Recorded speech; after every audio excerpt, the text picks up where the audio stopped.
Wabanaki Compact, the foundation of treaty federalism in North America, 1621 to 1728, by James Sekej Youngblood Henderson. Chapter 1. Exordium. Any good history begins in strangeness. The past should not be comfortable. The past should not be a familiar echo of the present. For if it is familiar, why revisit it? The past should be so strange that you wonder how you and people you know and love could come from such a time. The Maine Indian Land Claims Settlement Act, 1980, ended a long struggle for the territory of many of the southern nations of the Wabanaki Confederacy.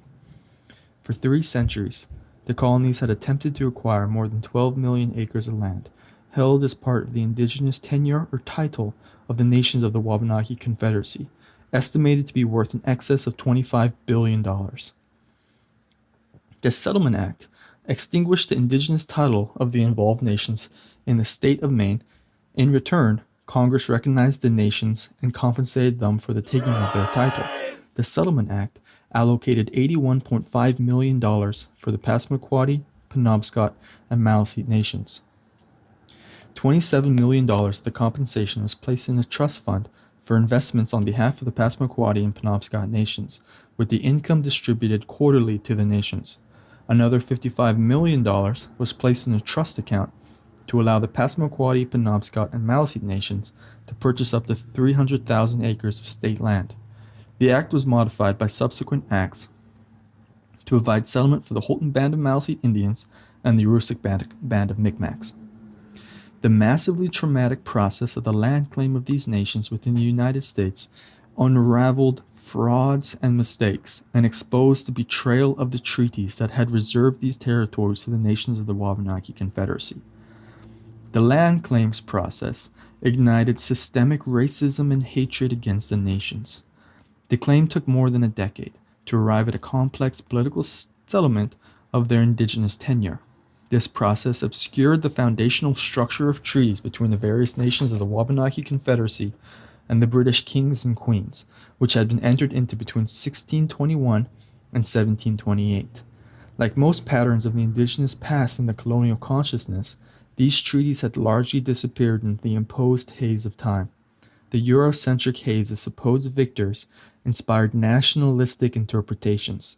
The treaties came to be seen as uniquely American literary and rhetorical forms, distinct from European genres.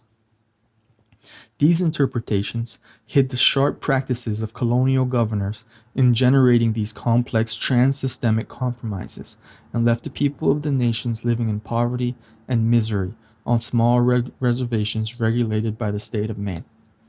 Yet there is more to the story that needs to be told. It is the Canadian story of the nations of the extended Wabanaki Confederacy that is unfinished and unraveling.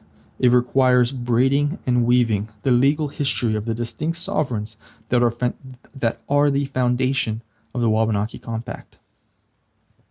The purpose of this book is to tell the other story about the foundational treaties between the kings and queens of Great Britain and the nations of the Wabanaki Confederacy of northeastern North America. It begins with the first Imperial Treaties signed between 1621 and 1728, which generated the Treaty Commonwealth, or Compact, based on a Confederacy covenant. Inspired by the indigenous concept of a confederacy of many nations or families living in one lodge, these nation-to-nation treaties generated shared governance based on love and kinship, as well as peace, friendship, protection, and respect. The treaties were the path that linked Wabanaki thought and law with Imperial British thought and law to generate a new vocabulary that would allow these nations to add alliances to their transnational relationships. In reconstructing these treaties to the extent possible, my focus is centered upon the Wabanaki Confederacy and the written documentation of the British colonies. The Wabanaki ceremonies surrounding treaty negotiations and the ceremonies of ratification exist outside the written archives, but can be partially reconstructed from the nation's legal traditions, ceremonies, and wampum records. My goal is to shed light on the beginning of treaty making in North America.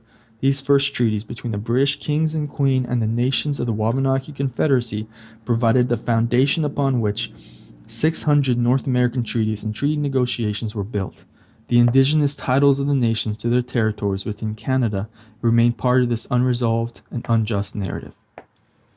Between 1621 and 1728, the dusty archives of British officials and colonial entities collected the voluminous transcripts of the treaty negotiations, their surrounding correspondence, and the treaty texts.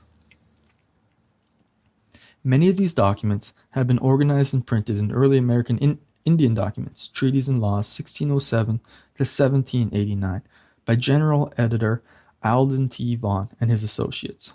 However, these treaties were ignored in Charles Kepler's Indian Affairs, Laws, and Treaties. This significant archive provides a fragmented, ambiguous, and limited perspective called the, quote, Eastern Tribes of Indians. This perspective was grounded in a false assumption that the nations had a natural solidarity based on an imposed Eurocentric idea of race, which was unknown to the nations of the Confederacy.